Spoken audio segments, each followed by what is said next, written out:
Naranasan ko po yung isang linggong wala kaming pagkain. Uutang kami, siyempre wala kaming mautangan. Wala kaming pera isang linggo, isang araw hindi kami kumain. Mga anak ko hindi kumain. Habang nabubuhay po ako, hindi ko po makakalimutan itong nangyari sa akin na isa po ako sa mapalad na napili po ninyo bilang mabigyan ng blessing.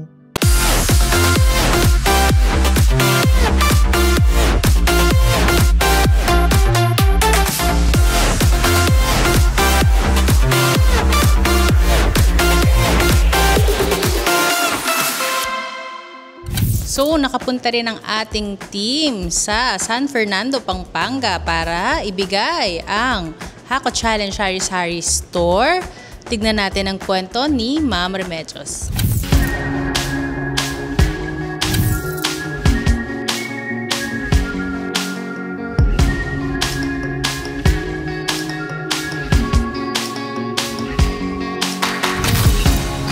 Hello po, Mami. Hello po, good morning po. Kumusta naman po kayo? Okay naman po. Ako nga pala po si Remedios Javier Batak po, 52 years old. Housewife lang po ako sa bahay. Then nagtitinda po ako sa harap ng bahay namin dahil harap po namin is school. So nagtitinda po ako ng konting fruit soda at saka konting mga chichirya. Yun lang po. Tsaka yung asawa ko po nagtatrabaho po bilang driver po. Kumusta naman po kayo, Mami?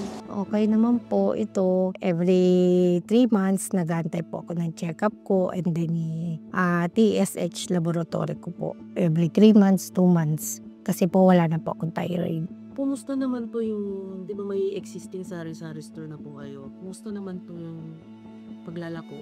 Pagka maaraw po, yun medyo po may benta.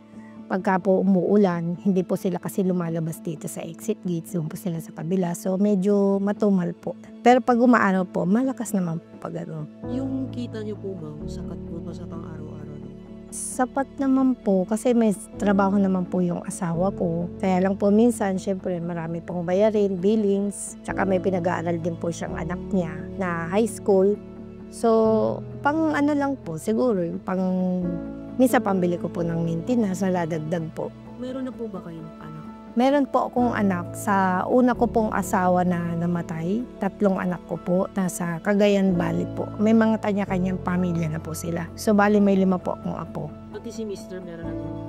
May anak po siya sa unang asawa niya po na nakatira ngayon sa mother niya po. Isa lang, grade 8. Kailan po nalaman na may sakit pala kayo? Matagal na po, almost sa how many years na po na may goiter ako. Ayaw ko lang po magpa-check kasi nga wala po sapat na pera. So, ang ginawa po, pinilit po ako dahil meron tayong OFW na tumutulong sa OFW is libre po ang check-up. Then, sabi, maoperahan na po dahil hindi na po ako makahinga. Naoperahan ako, then nalaman po nila yung goiter ko nung na final exam nila na meron pong stage 1 cancer. Minsan po namamaga ito, siguro dahil po sa radiation. Then nag-radiation po ako after operation ko. Bali po sa August po malalaman po kung wala na po talaga yung cancer ko. So nabanggit niyo po na OFW? Opo. Saan po kayo nagtatrabaho? Sa Dubai po, nag-aalaga po ng bata. 6 years, then nagpulgod ako, bumalik ulit ako, then bali 7 years po. 2018 po ako nagpulgod. Nung mamit ko po yung mister ko po, as nagsama kami, then nagtinda po ako, ginamit ko po yung puhunan, yung nakinita ko sa abroad. Hanggang sa nag-pandemic, matumal na po, na-stop na po dahil wala na po, ubos na rin po. Then after noon, mga ilang years, 2 years, decide na po ako magpa-check up. Then kailangan na po talaga ma-opera. Bago po kayo mag-meet ni Mr., paano naman to yung buhay mo dati? OFW lang po ako. Tapos nung namatay po yung asawa ko, ako na lang nagpapaaral dun sa bunso ko na college pero na-stop po. Dahil nga po, syempre natin inaasahan ng mga bata, mga gangong mag-aasawa. May kanya-kanya na po silang buhay. So, nasa abroad lang ako, nagpapadala lang po ako para sa kanila. Ganun po, hanggang sa mamit ko po yung mister ko. Paano po yung buhay mo dati as a single mom? Nung nag-single mom po ako, nasa abroad na po ako noon. Pero nung hindi pa po ako nag-abroad, buhay pa po yung mister ko. Halos lahat ginampanan ko po. Lahat, pedicure, manicurista, nagtitinda po akong talipapa, minsan po nagtutusok-tusok, fishball, halo-halo, ihaw, lahat po ng negosyo naranasan ko po. As bilang mother ng mga anak ko dahil wala naman po trabaho yung mister kong namatay noon. Noong nabubuhay pa po siya. Lahat po ng negosyo ginawa ko po. Kaya po, pagdating sa negosyo, expert na po ako doon. Lahat ng mga dapat ko, kahit 11 o'clock ng gabi, umuwi ako dahil galing ako ng pedicure, manicure. Magtitinda ako sa school ng kung anong kakanin. Kailangan po, kasi siyempre po, nag-aaral po sila, 3 po silang high school.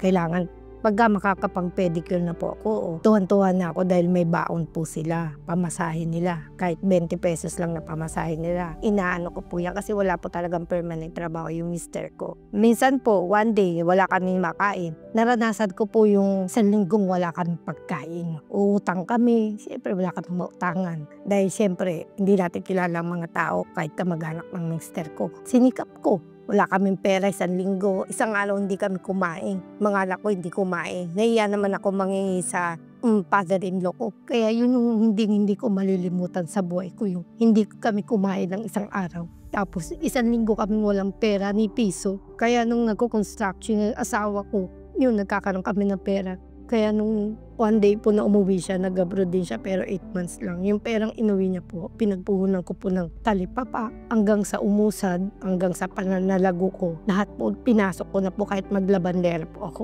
Ginawa ko po hanggang sa time na natawagan ako sa pinsan ko sa Dubai. Ayun po, napagtapos ko po yung 3 high school hanggang sa nag-college sila. Napagtapos ko po yung panganay ko ng electrical engineer po. Yung panganay ko po. Pero yung pangalawa lang hindi nakatapos dahil nga wala na yung father niya.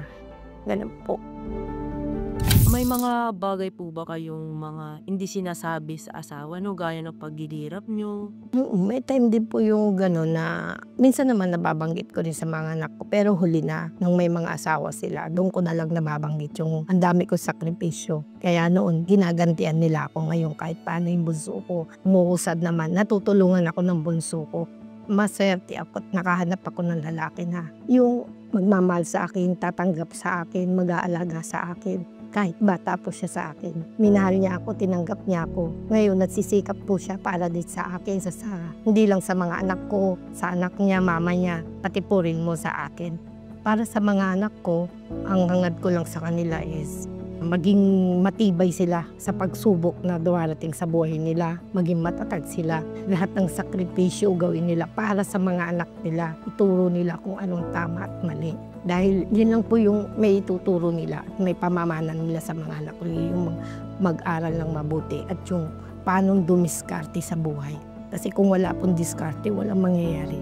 Yan na lang po ang mapamamana kong salita sa mga anak ko, ang pagmamahal, pag-aaruga, sakripisyo. Pati sa asawa ko na tumanggap sa akin ngayon, masasabi ko salamat kasi kundi dahil sa iyo, hindi ko rin mararanasan yung buhay na masarap dahil na hindi ko naranasan noong kami pa nung nabatay kong yumaong mister. Hindi ko mararanasan sa kanya yung mga masarap na buhay na gustong-gusto ko. Kaya salamat din sa kanya dahil tinanggap niya yung mga anak ko, tinutulungan niya.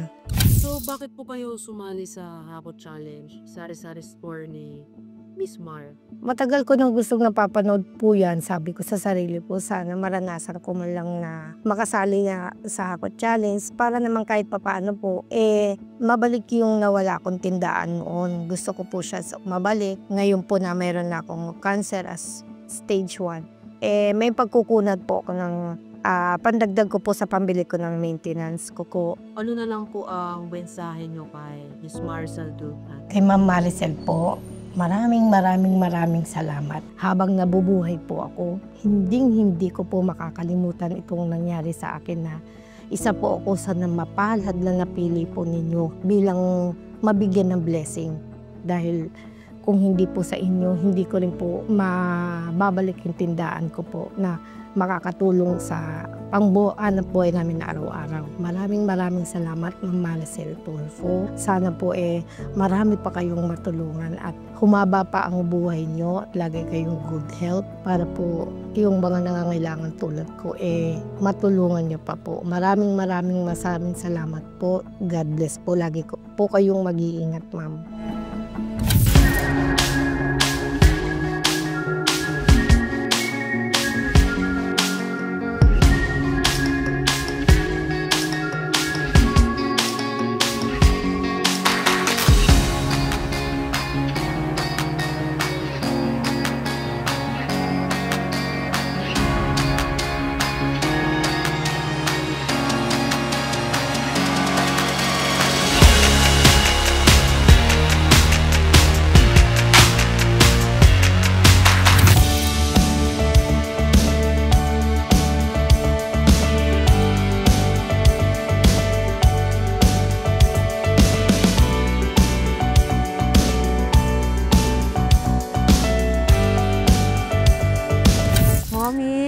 morning po. Nandito po ulit kami para ihandog ang mga groceries na galing po kay Miss Marcel Tulfo.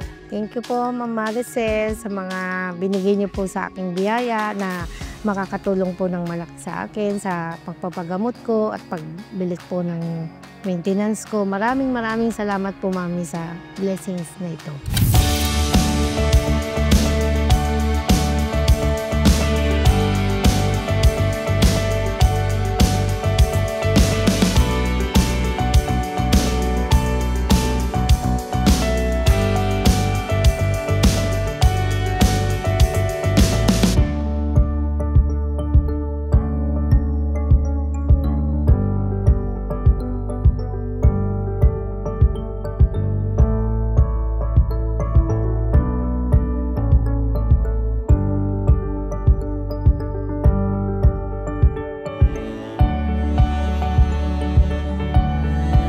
Ma'am Maricel, salamat po sa lahat ng binigay niyo pong blessing na grocery po at saka po ng pagpagawa po sa tindahan ko. Maraming salamat po dahil po makakatulong na po sa pambili ko po ng maintenance ko at sa pagpagamot ko sa sarili ko. Sana po bigyan pa kayo ng babang buhay at God bless po. Ingat po kayo lagi. Salamat po. Hakot Challenge.